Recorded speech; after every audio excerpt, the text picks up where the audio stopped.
to share a healing journey around weight loss and successful stepping into her own dimension of running her own business. So I had a client, I had a variety, and I will draw on little bits from maybe a couple of them. But this lady was always struggling to lose weight. And basically, we know that a lot of times when we gain weight and when we eat for comfort, it's because of trauma. And it's just the last thing that we make happen so that we can feel safe, that we can nurture ourselves in a way that is just the last thing through food. And sometimes it is used to keep other people away, like sexual abuse. So that you're not the pretty girl, don't come here and sit on my lap, but you are, you know, more in the kitchen and you are less attractive, and you don't have to put up with all that stuff, being labeled and dolled up and, handed around, made to perform by, singing or dancing or saying hello to grandpa or uncle so-and-so, right? There's many, many stories like this. And sometimes our spirit takes over and says, well, it's obvious to me that if I'm ugly and like I'm a tomboy, which is great in my opinion, or if I gain weight, or if I just find an interest where men are not there, I will survive and I will not have to go through that horrendous abuse. So we worked together, and she found out that, her parents also used food to control. They would deprive her of getting food when she was naughty, and they would tell her off when she would eat something that they felt she shouldn't eat, because eventually she found out that, eating cookies and stuff like that or hiding it could at least be her own fun by herself. So there was that variety. And when we found out that that's what happened and that she could now choose, and that that happened in her childhood, and we disassociated that cognitively from meaning that the program has to run now, she just let that go. That whole pattern that used to save her and that used to give her pleasure and feeling of relief, because she was starved and she was like, I guess you could say, shamed about food, that whole relationship could drop. How amazing is that? It was just running and it wouldn't stop because it was so traumatizing that consciousness, unless she would meditate, for example, and really became like a monk almost, she could have released it too and been observing that pattern. But it's such a strong survival mechanism, and it becomes such a strong pleasure to have that food and to feel that well-being of satiation. And there's so much addictive food out there. That's how the whole food industry survives, making it so addictive. All the cheese you can have, all the cookies, all the cream, and all the advertising around it. That it's very hard to navigate. And most of the food out there hasn't been that healthy until lately, and you have to literally seek that out as well. And of course, then you have to rewire your taste buds and your programming, that you actually get a joy out of feeling light, that you get a joy out of feeling the goodness in the food versus how it's comforting you. And that's something I help work with, but it's very, very easy. So it's that whole thing. It's that relationship with food, the relationship with the body. But most of all, it's releasing the shame from childhood when you wanted to eat, when you were manipulated around food. If you're a good girl or a good boy, you get this shocking stuff. Like it's not good to be rewarded through food. That's another pattern. If I'm good, I get to eat. Therefore, that's great. Or if you've been naughty and you hide in your bedroom, at least you can still eat. Or if you've been sexually abused, if I make myself big and fat and whatever, hopefully unattractive, and it works, gotta keep that up because it creates a boundary and it's something I can control. All the other control has been taken away. I have been literally degraded into shamefulness, told I'm nothing, told I'm useless. Maybe I'm in a situation where there's divorced parents and one parent isn't so much into having you there. These dynamics are very common, and then you just feel like, well, you have to grasp onto something. It's a form of survival too. It's a form of feeling like, at least I have that. At least I'm not starving. So and of course, the self-loathing comes up, and the lack of self-confidence, because you've been robbed of your confidence. You haven't been honored. You've been told off all the time. So you're not gonna even bother to feel confident about your body. that started in childhood. And that confidence, even though you work on it consciously, and even though you want it consciously, and even though you dream of it, and sometimes you might go on a program and it helps you, the unconscious will start to get your goals again, because that's where all the goals come from. And it will go back to, but you're not really safe, but you're not really worthy. And look how good you feel. You're at home with your box of Oreos or the hot chips and the KFC, and look, you don't need this other stuff. On a deep unconscious level, we need that security. We look to anchor.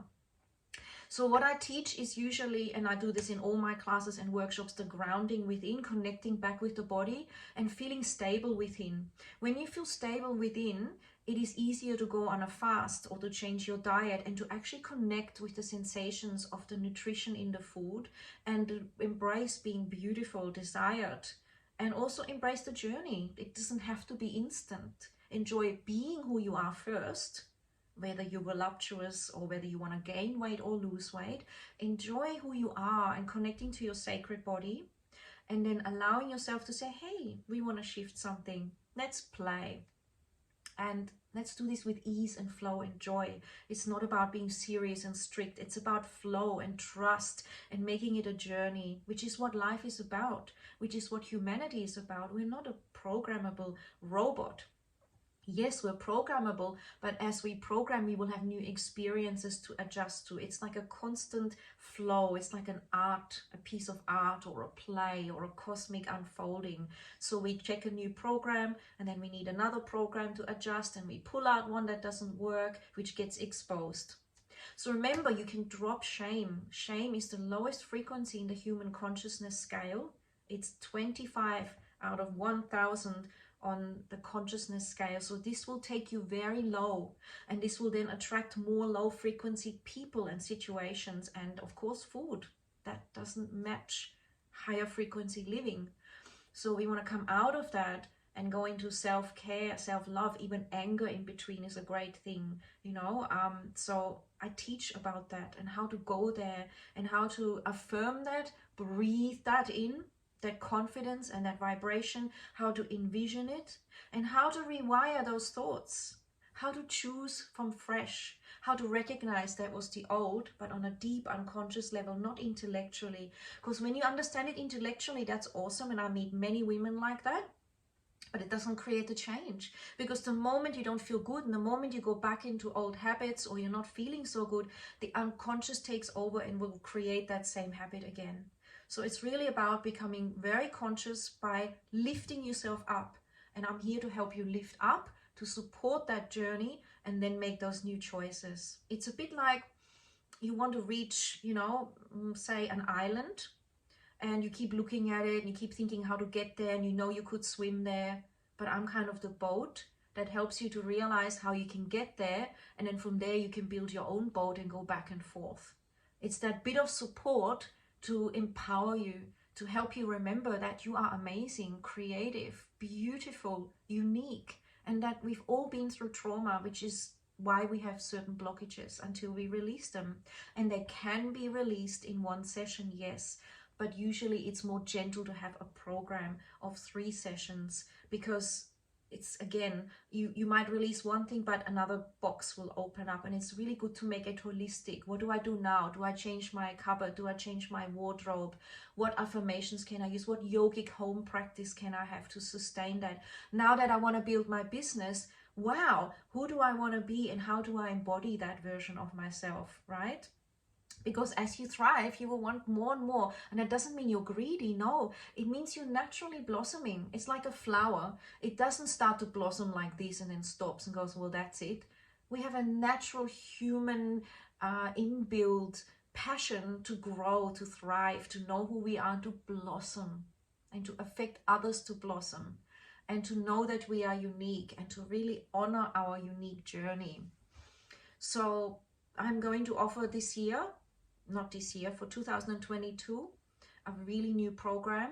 And that program is for 10 months of divine, deep support. Totally amazing. I've been ready for this for a while, but now I've got the time to offer this. And I'm just about to release it. and to explain how it works. And so if you're ready in 2022 to really step it up and to have that support and invest a little in yourself, and if you like my energy and how I am, then let me know, because I'm about to put it out and I will explain it probably through more videos. But this will release anything that's holding you back, that you're ready to release for the highest good of all concerned, with ease, grace and flow, serving light and love, expansion, growth, thriving, right? So, and I know you have it inside you, but are you ready? And are you willing to go there? I promise you, when you go there, what happens is everything changes. Your relationships up level. Those that don't serve you drop away. And that's what I'm here for too. How do you deal with this? How do you navigate that with your family? How do you explain your change? How do you shift and make new decisions? How do you drop some boundaries and create new ones? How do you teach others how to treat you now that you're empowered? These are all new skills that will come with the new territory, with the new vista. How do you enjoy managing your money? How do you enjoy magnetizing your work and honoring your creativity and your gift that you've got for the world? So all these new types of thoughts will take on a new dimension, and I'm totally here for that. I've been running my own business. I've been a parent. I've made my self-care my priority, my mental health, my spiritual health, and I've constantly studied and experienced and also coached other women and seen how profound it is and how easy it can be. But it really does depend on your commitment to you. And I have full commitment to myself, and that's why always I'm enjoying learning more and dropping more limitations, and elegantly so, while I was also dedicated to be a full-time parent and a daughter and a wife and just a human with a what is it called, a community that I was growing and am growing, that I'm loving, friendships, new adventures, new entrepreneurial possibilities, simple things like gardening and meditating and taking that time. I love to live right now how I want to live always. I don't have this concept of let's suffer now so that in the future we can relax for 2-3 weeks or thrive. Life is now, navigating this balance. That's why a lot of people that are successful entrepreneurs burn out eventually. They just have this personality which is very hypey and dynamic, and that might work for 2 years, 3 years, 5 years, but eventually the adrenals won't cope. We are designed to relax and to thrive and to balance and to keep learning, and to most of all go within, so that we can blossom from within outwards, so we can live our purpose, which is inside, which is, you know, what if we come here to shed? What if we come here to express the first time for this new earth that's forming, this new consciousness? What is it that makes my heart alive now? Now that, you know, my parenting is less required, which I absolutely love being a parent. I just love kids so much. What is my next chapter now as I'm older, as I'm in my next phase of life? You know, is it stillness? Is it meditation? Is it more community work? Is it more working with women? Is it traveling with my husband? Is it gardening? Is it what is it? It could be millions of things, right? And then finding what is the priority. I can help women with that too, because often we don't have the tools, because we've been so disconnected by serving others. We may have forgotten to sit there and remember what is my priority and what is my priority after that. And instead life just happens and we're splashing our energy around. So I have gotten so much to share from my background of master practitioner of NLP, hypnosis, teaching Kundalini yoga, having my private clients share deeply, learning and practicing on myself, yogic work, breath work, teaching meditation. People are always opening up to me, sharing with me so many intimate details, and also how I've helped them. So I know, and I really feel like I'm forever learning, and I listen to you, I hear you, so that you can hear yourself. And I tailor these things uniquely to each woman, very unique. And yet there are similarities, of course, helping her to relax, to remember who she is, and then to find out what needs to happen according to her highest alignment, and the actions and the vibrational alignment that goes with that. When we vibrate it, it manifests. self-love, self-care, all about that. My retreats, my yoga classes. So take care. See you soon. Feel free to ask questions. Ciao. Love this.